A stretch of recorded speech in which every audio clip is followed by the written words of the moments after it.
a cerrar este ciclo de conferencias y la parte que me corresponde es hacer pues un rápido repaso, más que a la historia de los ciclos económicos, a la historia de las teorías de los ciclos económicos. Porque realmente hacer un repaso de todos aquellos acontecimientos históricos que han podido pues explicar ciclos de auge, recesión o incluso de crisis sería imposible. Pero bueno, dado que estamos hablando de historia, les pediría que participasen en un primer reto, ¿eh? Y que participen ustedes.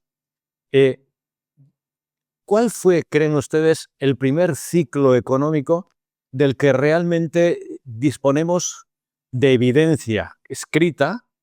¿Eh? Pero además, no solamente es el primer ciclo con evidencia escrita, sino que yo diría que es el único ciclo económico que, según se nos dice, fue adelantado con absoluta precisión. ¿Qué creen ustedes? ¿Cuál sería? Completamente de acuerdo, efectivamente.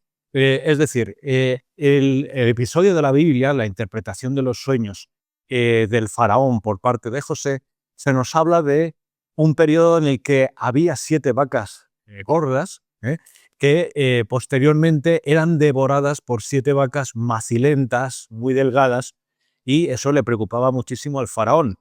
Cuando el faraón llamó a su presencia a José, sacan de la celda donde estaba, José dice, las 7 vacas gordas son 7 años de auge, 7 años de prosperidad. Las 7 vacas macilentas son los 7 años de recesión que vendrán después, donde se pasará mucha hambre. Por lo tanto, propongo al faraón que guarde durante los 7 años de auge, llene bien sus almacenes con el objeto de poder alimentar a su población durante los 7 años de recesión, de crisis. Esa recesión, esa crisis, seguramente existió. Es decir, la figura de José no está muy claro realmente que llegase a existir. Los arqueólogos estudian si esa figura pudo existir y en tiempos de qué faraón pudo ser. Pero lo que sí está claro es que efectivamente la economía de Egipto sufría recesiones y eran recesiones vinculadas a problemas naturales, a las crecidas del Nilo. Es decir, ya sabemos que las tierras negras que se mantienen a ambas orillas del río Nilo, son tierras muy fértiles, pero que dependen mucho precisamente de esas crecidas del Nilo que las inundan y mantienen esa fertilidad.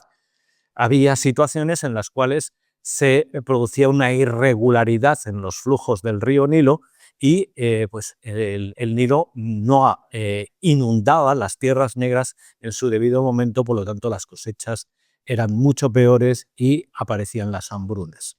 Bueno, pues ese es el primer ciclo económico del que disponemos de datos en soporte papel, está en la Biblia, pero aparte de eso es el único ciclo que, según parece, se llega a adelantar con absoluta precisión. Y es que los economistas no sabemos cuándo se inicia un ciclo expansivo exactamente, cuándo se produce una inflexión en el ciclo, pasamos de una de una expansión a una recesión, o cuánto va a durar una recesión. Ni siquiera sabemos cuándo vendrá la próxima recesión, o si estamos en una recesión, cuándo vendrá la etapa de recuperación y de expansión. Podemos hacer, los economistas, predicciones de tendencia, nunca predicciones puntuales. Es decir, sería un desastre y mal economista aquel que dijese, bueno, estamos en recesión, pero resulta que el 7 de diciembre a las 12 de la mañana vamos a pasar a una expansión, ¿no? Realmente el golpetazo, es decir, como decimos en Madrid, el tortazo que se metería en sus pronósticos sería morrocotudo, ¿vale? Bueno, pues lo primero que vamos a hacer en la sesión de hoy es referirnos al concepto de ciclo económico. Soy consciente de que, bueno, pues habrá gente con más, menor formación económica. Por lo tanto, yo creo que sería bien que primero establezcamos una homogeneidad en los conceptos que vamos a manejar. ¿Qué es un ciclo económico? ¿Qué es una recesión? ¿Qué es una expansión, recuperación, desaceleración? Que son términos que se utilizan muchísimo a la hora de afrontar el estudio del ciclo.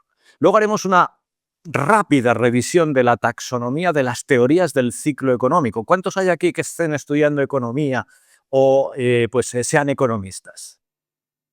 Bueno, unos cuantos. Procuraré ser bastante leve también en mis explicaciones en este sentido. Haremos una rápida incursión en la teoría austriaca del ciclo económico, no muy profunda, porque ya lo hizo muy bien esta mañana Iván Carrino. Por cierto, con Iván Carrino es la primera vez que asisto como alumno, puesto que estaba ahí entre ustedes, a una explicación del modelo de Garrison. Y es que, pues, siempre cuando en una clase se ha hablado del modelo de Garrison, era yo el que estaba explicándolo. Y recuerdo perfectamente a Iván Carrino como alumno en mis clases de máster, con un alumno brillante, aventajado, y efectivamente lo ha explicado maravillosamente el modelo garrisoniano, es igual o mejor que lo explicaba yo en su momento. Hablaremos de los indicadores adelantados del ciclo, según la teoría austriaca, es decir, qué indicadores son los que en algún momento nos pueden decir que tendencialmente la economía va a pasar de una expansión a una recesión o viceversa.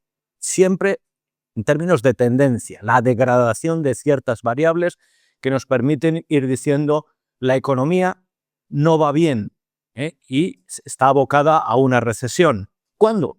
No lo sabemos. Los economistas no podemos decir exactamente en diciembre, en febrero y mucho menos el 7 de febrero. ¿De acuerdo?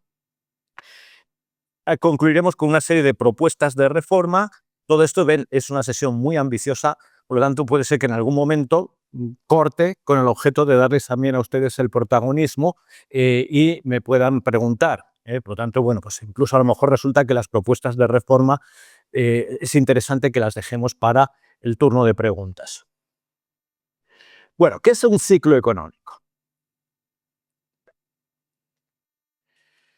Lo que observamos normalmente en las variables macroeconómicas, puede ser el Producto Interior Bruto, puede ser el Producto Nacional Bruto, el consumo, el empleo, es que si consideramos su evolución a lo largo del tiempo, en el eje T, el Producto Interior Bruto suele mantener un comportamiento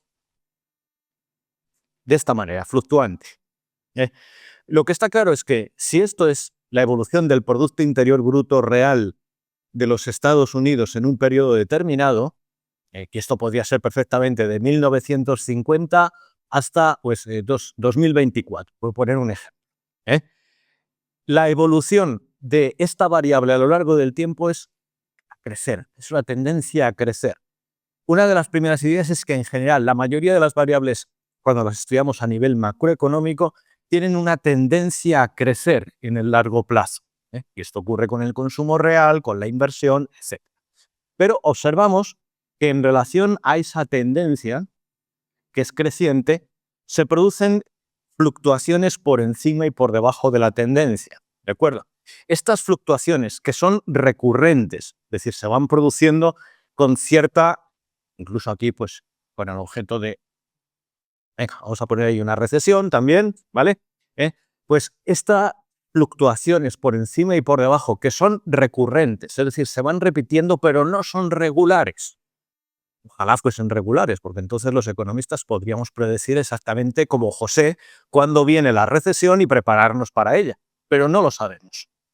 Por tanto, aquí la idea es que sabemos que estos episodios se repiten cada cierto tiempo, pero no sabemos con qué frecuencia ni la regularidad. Y eso es lo que hace tan difícil la predicción en economía. ¿De acuerdo? Bien, respecto entonces a esta línea de tendencia, estas fluctuaciones es lo que conocemos como ciclos económicos. Por encima de la tendencia estaremos hablando de un ciclo expansivo, cuando estamos por debajo de la tendencia a largo plazo, que es una tendencia de crecimiento potencial de la economía, entonces estaremos hablando de recesiones. ¿De acuerdo? Bien, cualquier teoría del ciclo económico lo que pretende es explicar una serie de cuestiones. En primer lugar, ¿cuál es la fuente o cuál es la causa del ciclo económico? Pueden ser causas de tipo real, pueden ser causas de tipo monetario, financiero, crédito bancario, etcétera, como veremos, o como se decía el propio Keynes, el problema de las expectativas y los espíritus animales a la hora de explicar los desvaríos en términos keynesianos de la inversión privada. ¿De acuerdo? Por lo tanto, en primer lugar, hablaríamos de la fuente, que es lo que impulsa inicialmente el ciclo. Posteriormente, como un shock que golpea en la economía en un momento determinado, se propaga por la economía, se extiende por la economía. Ahí estarían los mecanismos de propagación del ciclo. ¿Qué factores hacen que un ciclo pueda ser más o menos duradero a lo largo del tiempo? Ahí estudiamos las cuestiones vinculadas a la persistencia del ciclo, es decir, si estamos en una expansión, ¿qué es lo que hace que la expansión pueda ser más larga? O si estamos en una recesión, ¿qué puede hacer que una recesión tienda a gastar demasiado tiempo hasta que salimos de ella?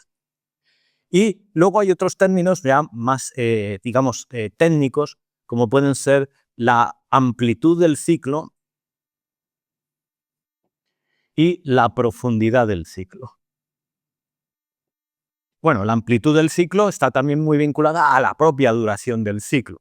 La profundidad es si caemos demasiado de manera intensa o demasiado poco, es una profundidad mayor o menor. Por ejemplo, si hablamos en términos de profundidad, a la hora de diferenciar lo que sería una recesión de una depresión, podríamos decir que una depresión es algo así como una recesión muy profunda y con mucha amplitud. Es decir, se suele caer mucho y además se tarda mucho en salir de ella. Eso sería una depresión como la de los años 30. ¿De acuerdo? Bueno, pues lo que hemos planteado aquí es lo que en realidad tenemos también en esta transparencia. Tenemos una línea de tendencia a largo plazo que muestra pues, cómo debería evolucionar la serie en el largo plazo de la economía y las fluctuaciones por encima y por debajo de ella, que son las diferentes etapas de un ciclo. Un ciclo se mide desde un fondo hasta el siguiente o desde un pico o cima a la siguiente. ¿De acuerdo? Por lo tanto, entre fondo y fondo tenemos 4 etapas que definen un ciclo. La recuperación, cuando alcanzamos el momento de máxima caída en el ciclo y empezamos un periodo de evolución hacia la tendencia a largo plazo. Eso es la recuperación. Cruzada la tendencia a largo plazo, pasamos a la expansión, llegamos a un momento de máximo crecimiento en el pico y a partir de ahí hay una inflexión, pues seguimos creciendo pero menos, entra en lo que llamamos desaceleración y cuando atravesamos la senda de crecimiento potencial de la economía es cuando ya hemos entrado en recesión.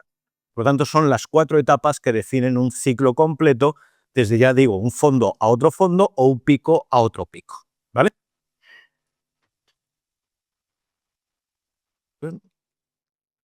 Bueno, esto que teóricamente funciona muy bien, se puede aplicar con diferentes procedimientos dentro de la investigación académica. Esto forma parte de un libro que publiqué ya hace unos cuantos años y aquí lo que reflejamos es la evolución del ciclo económico estadounidense, la serie de Producto Interior Bruto Real en relación a una tendencia que se calcula utilizando diferentes procedimientos como puede ser un Hodry-Prescott o un procedimiento Buster-King o un Kalman. En este caso es un Hodry-Prescott y las desviaciones del PIB efectivo respecto a su tendencia, esas desviaciones lo que nos dan es ese comportamiento cíclico en la evolución de los Estados Unidos desde 1910 hasta 2015, que es cuando publiqué más o menos este libro, ¿no?, en el que estaba este gráfico. Y aquí es donde podemos ver cómo efectivamente una depresión no es lo mismo que una recesión. Una depresión se caracteriza por su mayor amplitud y por su mayor profundidad. ¿Vale?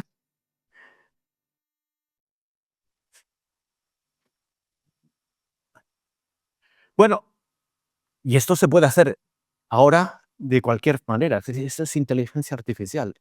Esto lo he hecho simplemente metiendo la serie estadística de PIB real y en el mismo chat GPT se le da una orden con lenguaje natural, se calcula el filtro Hodry-Prescott, la tendencia con el filtro HP y las desviaciones respecto a la tendencia. Es decir, simplemente un prompt bien elaborado y tenemos este gráfico tan espectacular donde se ve las fases expansivas y recesivas del ciclo y la inmensa caída que se produce con la crisis del COVID-19. ¿Vale? Bueno, pues ya sabemos un poquito qué es esto del ciclo económico y las 4 fases que definen un ciclo económico. Hemos visto también cómo las diferentes teorías del ciclo económico buscan caracterizarlo en función de una serie de indicadores, de una serie de elementos. Bien, gracias. Bueno, pues las teorías del ciclo económico se pueden clasificar en teorías endógenas, teorías exógenas, monetarias, reales. Hay diferentes formas de clasificar estas teorías. De forma muy rápida, lo que podemos observar es que desde tiempos inmemoriales los economistas han buscado la forma de caracterizar estos episodios cíclicos atendiendo a estos criterios. No me voy a ir a los primeros, porque fíjense que las primeras teorías del ciclo, en mundos donde pues, el sector prioritario era el sector agrario, nos hablaban de que el ciclo económico podía estar relacionado incluso con la actividad del Sol, la teoría de las manchas solares de William Stanley Gibbons, ¿no? Y decía, bueno, pues si los campos magnéticos que genera el Sol son capaces de trastocar completamente las mareas, trastocar completamente los cultivos, y entonces vienen las hambrunas. Había otra teoría agraria similar, que era la que planteaba en su momento Robert Malthus, cuando decía que la población crecía exponencialmente, mientras que la producción tan solo lo hacía linealmente en un sector agrario caracterizado por un stock de capital que no cambiaba, donde los avances tecnológicos eran muy limitados y entonces la agricultura presentaba rendimientos decrecientes a escala en un mundo donde pues la población crecía de una manera, ya digo, exponencial. Y al final se decía que la economía estaba abocada a crisis continuas vinculadas a las hambrunas. Pero fuera de esas teorías, en realidad todo empieza con el mundo clásico, el ciclo clásico, un ciclo donde lo que se nos dice básicamente es que el origen de los ciclos económicos se debe fundamentalmente a perturbaciones de tipo real. Y aquí es donde podemos empezar a hablar de teorías del ciclo real frente a teorías del ciclo monetario. Es decir, la teoría austriaca sería una teoría del ciclo monetario y crediticio, podríamos decir. El origen está en un factor monetario, no en un factor real. ¿Y cuáles son esos factores reales de los que nos hablan clásicos u otros? Pues son perturbaciones vinculadas, por ejemplo, a los cambios tecnológicos. Son perturbaciones vinculadas a mejoras en la productividad, que pueden estar vinculadas a los propios cambios tecnológicos, aumentos de los factores productivos, tanto del trabajo como del capital, cambios en las preferencias de los agentes, tanto a nivel intertemporal como intratemporal, es decir, prefiero consumir hoy menos y más mañana, o a nivel intertemporal, prefiero trabajar hoy más o disfrutar hoy más de mi ocio. Todos esos shocks o alteraciones de preferencias podían ser también explicativos de esos ciclos originados en factores reales. Junto con el ciclo clásico, pues estarían las teorías del subconsumo, antecedente claramente del keynesianismo, del ciclo keynesiano. Hobson, en su momento, lo que decía es que el problema de las economías es que conforme se iban enriqueciendo, la gente cada vez consumía menos y tendía a ahorrar más. Y por tanto, con la riqueza, al final, la sociedad se iba a ir viendo abocada a crisis de subconsumo, falta de consumo, y proponía entonces la intervención fiscal, es decir, más gasto público, o bien, como los más ricos se supone que consumían menos y los más pobres consumían más, pues entonces había que quitarle dinero a los ricos para dárselo a los pobres, con el objeto de que aquellos que ahorraban demasiado se lo diesen a aquellos que quieren consumir más. ¿Por qué? Pues porque Hobson ya, en la línea de lo que posteriormente plantearía Keynes, lo que decía es, miren ustedes, si hay demanda va a haber producción, y si no, pues no habrá producción. El eterno debate en economía. La oferta causa demanda o la demanda causa oferta. Ley de Say frente a lo que quedó dentro de la literatura académica como ley de Keynes o principio de la demanda efectiva. ¿De acuerdo? Bien, por lo tanto, la teoría del subconsumo es el antecedente a Keynes. Posteriormente aparecen una serie de teorías que yo las englobo dentro de un mismo recuadro, aunque pues algunas no tienen demasiado que ver con otras. Lo que tienen en común es que las tres hablan de ciclos de auge y recesión vinculados al crédito bancario, es decir, de repente auges de crédito bancario, burbujas crediticias, etcétera, etcétera. La primera teoría sería la de Hartree. Hartree, ¿qué es lo que decía? Pues miren ustedes, es que resulta que la economía experimenta fuertes entradas o salidas de metales preciosos vinculados al comercio internacional bajo un sistema de patrón oro. Cuando una economía tiene superávit, entra oro, eso permite incrementar la oferta monetaria de la economía y que haya una expansión del crédito bancario, de manera que ese crédito bancario alimenta el consumo, ese consumo se traslada en gran medida a la importación, por lo tanto, el oro que entraba al principio empieza a salir, y entonces tenemos esos ciclos de auge y recesión vinculados a las entradas y salidas de oro bajo un sistema de patrón oro en los flujos comerciales. Claro, el error de Hartree fue decir, miren ustedes, entonces lo que hay que hacer aquí es cargarse el patrón oro. Eliminemos el patrón oro y desaparecerán estos ciclos. Se eliminó el patrón oro y los ciclos siguieron, y más intensos todavía. Por lo tanto, Hartree fracasó completamente a la hora de diagnosticar los ciclos.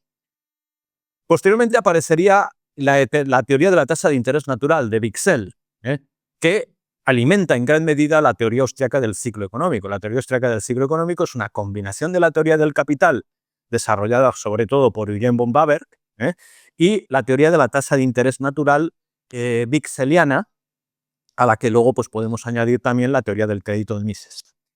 Bien, la cuestión es, ¿realmente los austriacos, a la hora de desarrollar su teoría del ciclo, asumieron plenamente la teoría wixelliana de la tasa de interés natural? Pues no. Es decir, aceptaron la idea de que una divergencia entre la tasa de interés natural, que es la tasa de interés real en una economía libre, no intervenida, no manipulada por una autoridad monetaria, sino una tasa de interés que reflejase, digamos, los fundamentos reales de la economía. Eso sí, Wicksell decía que fundamentalmente el elemento que definía esa tasa de interés era la productividad del capital. Los austriacos niegan a la mayor, hablan de un tipo de interés determinado por la preferencia temporal de los agentes. ¿De acuerdo? Pero la idea es que Wicksell falla en una cuestión, que es la que van a criticar tanto Ludwig von Mises como Friedrich Hayek. Y es que él lo que nos dice es que cuando el tipo de interés natural, que es el que responde a factores reales, se iguala al tipo de interés monetario, que es el que respondería a la política bancaria, entonces se alcanza una situación que él denomina de equilibrio monetario. Y el equilibrio monetario es un equilibrio en el que los precios se mantienen estables, es decir, no va a haber inflación. Ahora bien, en el momento en el que la economía entra en una dinámica de expansión del crédito bancario, el tipo de interés monetario tiende a rebajarse, a reducirse, y difiere ya de la tasa de interés natural. ¿De acuerdo? Pues bien, este tipo de interés monetario vinculado a la expansión del crédito acaba generando procesos acumulativos por los cuales los precios de la economía suben. Esa subida de precios va a provocar una contracción de la oferta monetaria en términos reales que finalmente acabará provocando de nuevo la subida del tipo de interés monetario. Pero entre tanto ya hemos generado un ciclo económico. Bien, la crítica de los austriacos será siempre decir que Wicksell hierra a la hora de establecer la relación entre el nivel general de precios y este diferencial de tipos de interés y no considerar que esta divergencia de tipos de interés lo que hace es afectar a los precios relativos de la economía, no al nivel general de precios. Y al afectar a los precios relativos de la economía, distorsiona las decisiones de los agentes económicos y distorsiona la estructura de producción de una economía, haciéndola incoherente, como planteaba esta mañana Iván, con las preferencias de consumo de los agentes económicos. Se produce un divorcio entre las decisiones de producción y las decisiones de consumo, una descoordinación que va a generar finalmente el ciclo recesivo en la economía. ¿De acuerdo? Bueno, pues de alguna forma he introducido también entonces a la teoría austriaca en su crítica a la teoría de la tasa de interés natural. La teoría austriaca es la combinación de teoría del capital y la teoría monetaria de Wicksell, pero corregida para introducir precisamente pues esos cambios en los precios relativos relacionados con algo en lo que no quiero profundizar ahora porque no tenemos tiempo, que serían lo que se conoce como los efectos Cantillon. Es decir, expansiones monetarias que cambian los precios relativos dependiendo de la forma en la que el dinero ingresa en la economía. Porque el dinero no cae desde el aire, como nos dice Friedman, y no cae desde un helicóptero de manera que a cada uno de nosotros entra en nuestro bolsillo pues no sé, $100.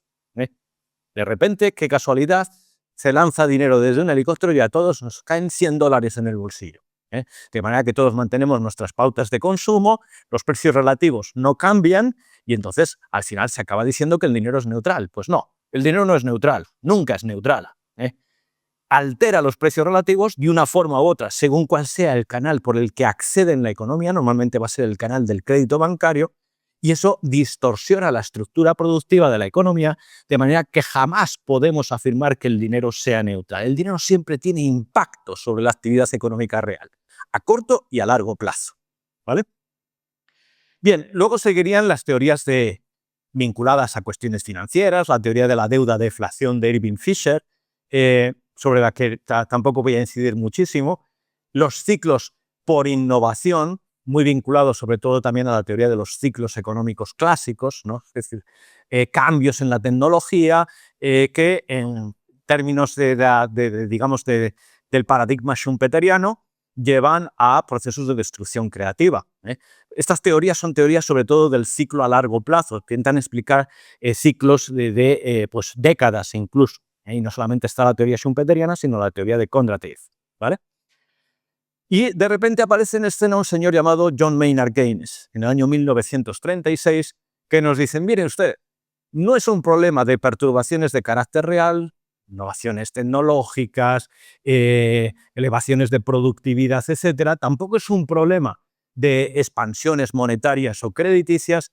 El problema está en la demanda agregada de la economía. Y dentro de la demanda agregada, pues curiosamente el problema está en la inversión, que se comporta de manera caprichosa. Los inversores privados son seres que actúan instintivamente, motivados por eso que él llama los espíritus animales.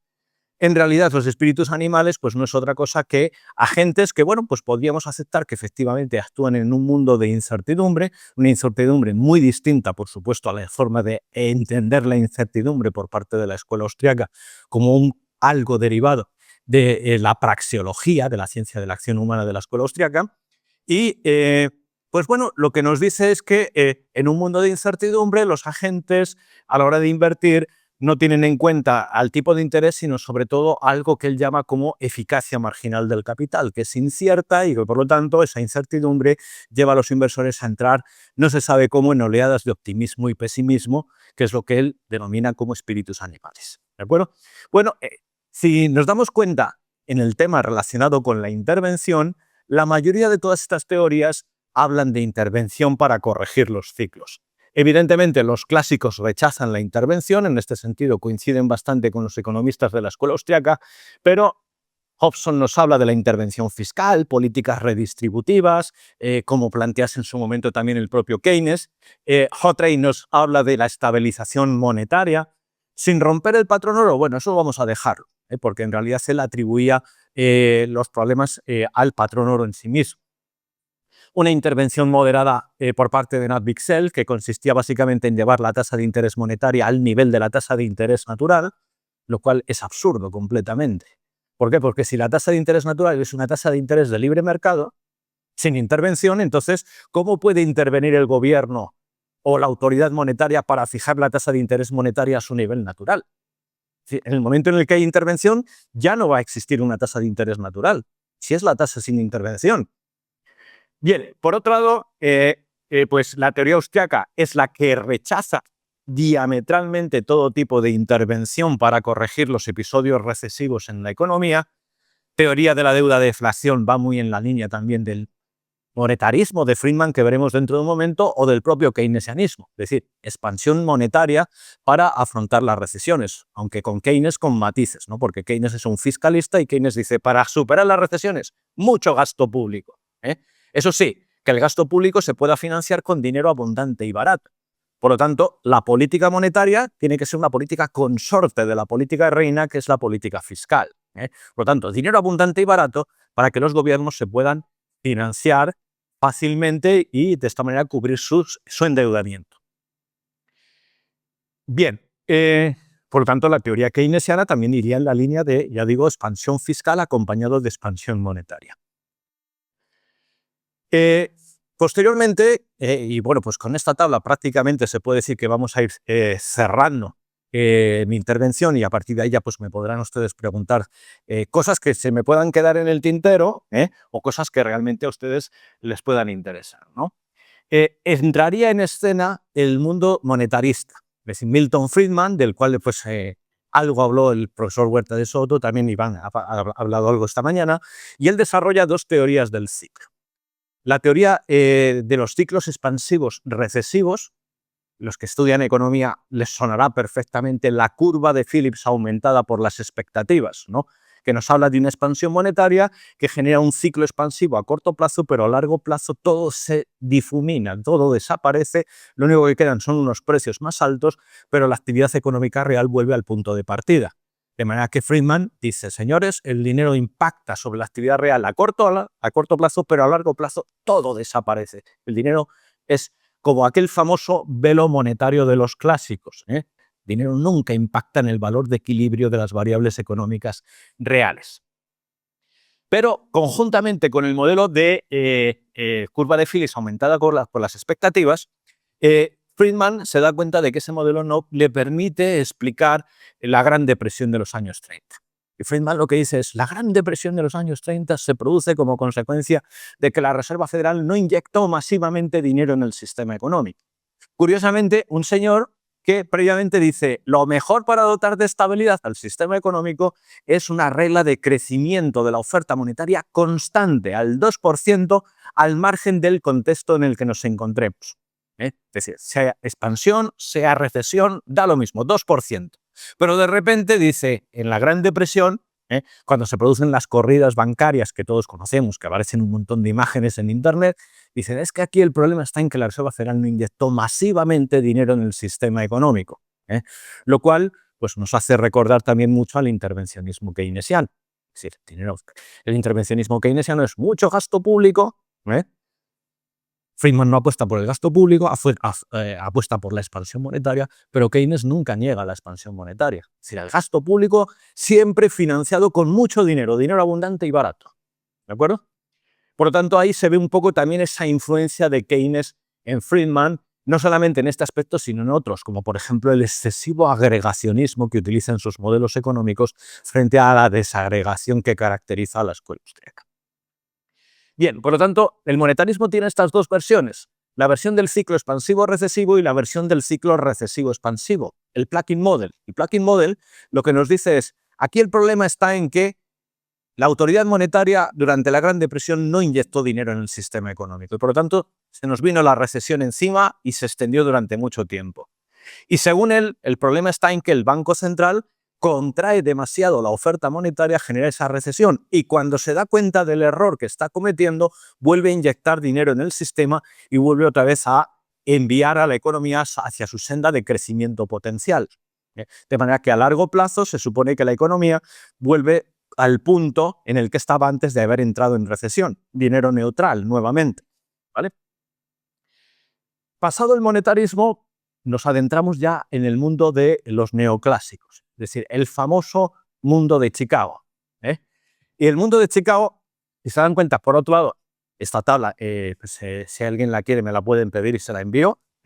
Esta tabla nos está diciendo también cada uno de estos paradigmas del ciclo económico, ¿dónde surgen? Bueno, pues precisamente el monetarismo de Friedman surge en el periodo de la estanflación de los años 70. Cuando el keynesianismo se ve completamente desprovisto de herramientas para hacer frente a la crisis del petróleo de los años 70. Bueno, pues bueno, resulta que las teorías neoclásicas del ciclo también van surgiendo conjuntamente con las crisis del petróleo del 73 y del 79 o posteriormente también las recesiones del 81-82 o el boom tecnológico de los 90. Es decir, que realmente el enfoque neoclásico es bastante reciente y todavía se sigue trabajando en él. Y dentro de estas teorías hay teorías tanto del ciclo real como del ciclo monetario. ¿De acuerdo?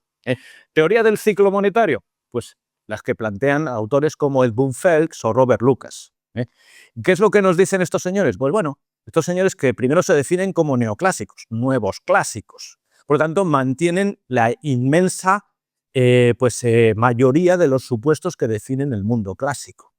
Un mundo de información completa, Todos los agentes tenemos acceso a toda la información de la misma forma y además gratuita. Un mundo de mercados perfectamente competitivos, que sabemos que en el mundo real nunca existen. Un mundo donde los precios son completamente flexibles al alza y a la baja y además se ajustan con rapidez, etcétera, etcétera. Y Lucas lo que hace para establecer la posibilidad de que haya un ciclo monetario, porque recordemos que los economistas clásicos apuestan por el ciclo real. Para los economistas clásicos nunca existió la posibilidad de un ciclo inducido monetariamente. Sin embargo, en el momento en el que Lucas dice, vamos a modificar uno de los supuestos del modelo clásico. En lugar de que haya información completa, metemos incertidumbre. Y esa incertidumbre entonces hace que los agentes no sean capaces de diferenciar cuando una perturbación tiene un origen real o tiene un origen monetario. De manera que las perturbaciones de origen monetario, a través de una situación de ilusión monetaria que ya había introducido en su momento también Friedman, esos agentes cometen errores de decisión. Ahora bien, esos errores de decisión en economías, tanto como las que plantea Keynes, como la que plantea el monetarismo de Friedman, como la que plantean los neoclásicos, son economías donde el único factor relevante e importante es el trabajo. El capital queda en un papel completamente marginal, secundario. Por lo tanto con Friedman como con Lucas, ocurre que cuando una expansión monetaria induce a los agentes a tomar errores de decisión o a errar, a equivocarse en su proceso de toma de decisiones, ese error es simplemente que deciden trabajar más. Cuando se dan cuenta del error, pues trabajan menos y ya está. Es decir, es como, doy 2 pasos para adelante, me he equivocado, pues doy 2 pasos para atrás y ya estoy otra vez en el punto de partida. El dinero es neutral. El capital, bueno, pues como el capital no importa y además el capital es de plastilina, es decir, pues los neoclásicos utilizan mucho la tecnología que se llama putty clay. Putty clay no es otra cosa más que un capital que es completamente moldeable, que es como la plastilina, podemos hacer con ella lo que queramos, ¿no? Entonces el capital se puede reasignar perfectamente y con gran facilidad entre sectores de la economía. Por lo tanto, el capital no es ningún problema. Entonces, si al final el problema es que cuando trabajamos más y nos equivocamos, trabajamos menos, pues ya está, problema subsanado. A largo plazo el dinero no tiene ningún impacto. Claro, los austriacos que dicen, oiga, que el capital es fundamental, que la teoría del capital es esencial y que el capital no es de plastilina, el capital no es homogéneo, el capital presenta una alta heterogeneidad y es muy específico de los sectores en los que se utiliza en la economía y que cuando entramos en una recesión no es fácil trasladar el capital entre sectores o moldearlo como si fuese la plastilina. Es decir, que hay parte del capital que se acaba perdiendo cuando ese capital ha sido el resultado de errores de decisión, de inversiones equivocadas, de malas inversiones, ¿vale? Y eso es lo que hace que el ciclo económico no solamente se perpetúe en el tiempo, cuanto más específico, heterogéneo y complejo sea el capital, mucho más difícil es corregir esos errores. Por lo tanto, el ciclo económico acaba siendo más prolongado en el tiempo, se perpetúa más, es más persistente, ¿vale? Pues bien, claro, resulta que Friedman, que Lucas, como dicen, el capital no importa, el capital es una magnitud homogénea, que es fácilmente moldeable, que es fácilmente reasignable entre sectores de la economía. Al final, el dinero a largo plazo no tiene ningún impacto, es algo neutral. Es decir, subirán los precios y ya está, y eso es lo que tendremos, una subida de precios, ¿vale? Pero, sin embargo, ya están introduciendo con la incertidumbre la posibilidad de que el dinero genere ciclos. Impacta a corto plazo, aunque ese efecto a corto plazo luego desaparece en el largo plazo. Pero ya estamos introduciendo la posibilidad de que el dinero pueda generar ciclos económicos, algo que habían negado las teorías del ciclo económico real, que vamos a ver ahora, algo que niega, por supuesto, la propia teoría clásica, ¿vale? Bien, la teoría del ciclo real es, digamos, la segunda teoría del mundo neoclásico. Hay una teoría del ciclo monetario, Phelps y Lucas, una teoría del ciclo real, que es la que desarrollan autores como Kirtland y Prescott. Y ellos pues vuelven al mundo de los clásicos otra vez. Es decir, mantienen los mismos supuestos de partida que los economistas clásicos, pero además recuperan la idea del conocimiento completo otra vez. Claro, ¿eso qué es lo que hace? Que la posibilidad que había introducido Lucas de que el dinero pudiese tener impacto sobre la actividad económica real por vivir en un mundo de incertidumbre, Como esa incertidumbre desaparece, el dinero deja de tener otra vez impacto. Es decir, el dinero ya no es neutral, ni a corto, perdón, va a ser siempre neutral, tanto a corto como a largo plazo, ¿vale? Bueno, y a partir de ahí ya entra toda una amalgama de teorías vinculadas al mundo del post-keynesianismo y el neo-keynesianismo, ¿eh? Bueno, pues las teorías neo-keynesianas que nos hablan de rigideces nominales, ¿eh? Que de alguna forma pues intentan decirnos que esto es lo que realmente quiso plantear Keynes. Es decir, Keynes, sobre todo los autores de la síntesis neoclásica, cuando el modelo ISLM, pleno empleo, que es el modelo clásico, pues lo quieren transformar en un modelo keynesiano, ¿qué es lo que hacen? Introducir rigidez de precios. Pero es que Keynes nunca habló de rigidez de precios. Keynes lo que habló es de cierta lentitud de ajuste en los precios y sobre todo en los salarios, en un mercado de trabajo que funcionaba de manera imperfecta, etcétera, etcétera. Si quieren, ahí podemos entrar luego en el debate acerca de cómo caracterizaba Keynes los mercados de trabajo, como para hablar de unos salarios que se ajustaban de manera lenta, pero no hablaba de rigideces a la baja.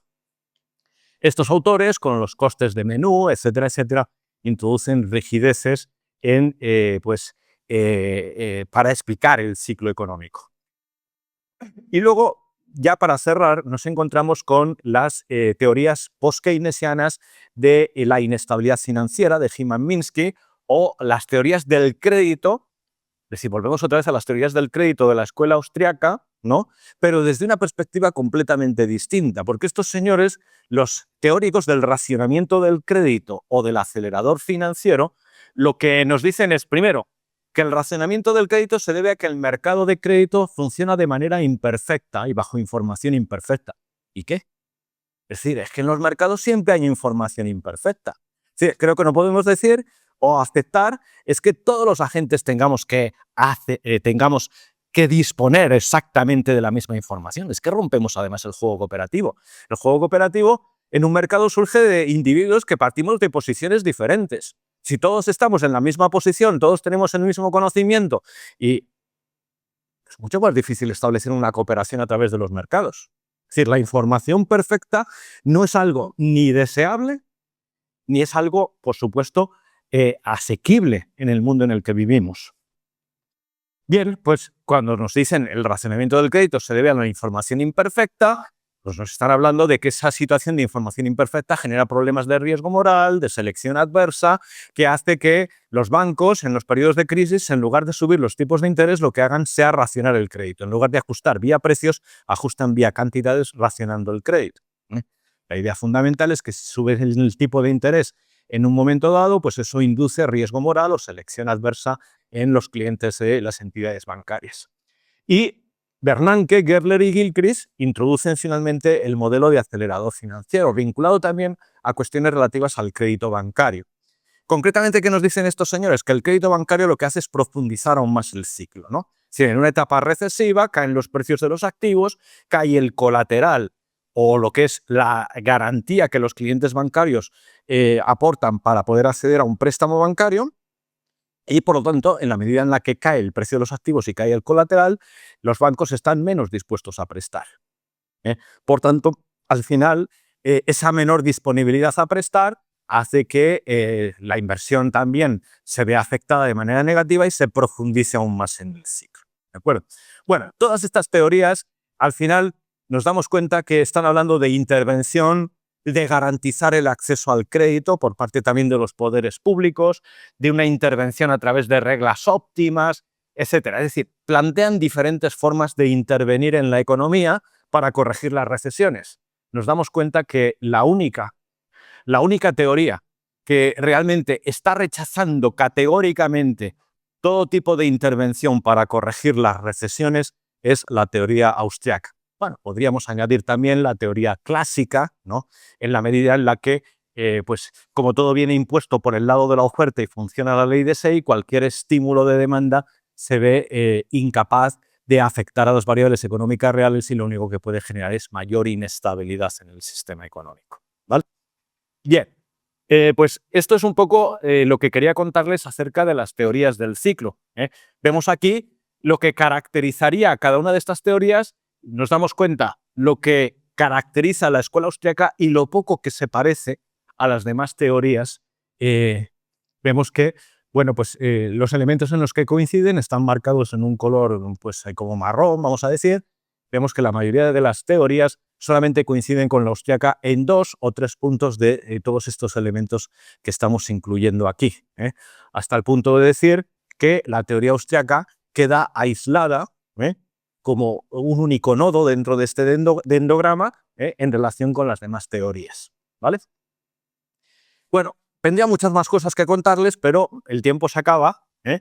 Y pues si hay algunas cuestiones que me quieran preguntar de algo que hubiese podido ver a continuación, por ejemplo, seguro que les interesa mucho hablar sobre los indicadores adelantados del ciclo económico, es decir, qué es lo que nos permite adelantar la posibilidad de un ciclo económico, ¿eh? Pues me pueden preguntar, es una sugerencia que les hago, y pues quedo a su disposición.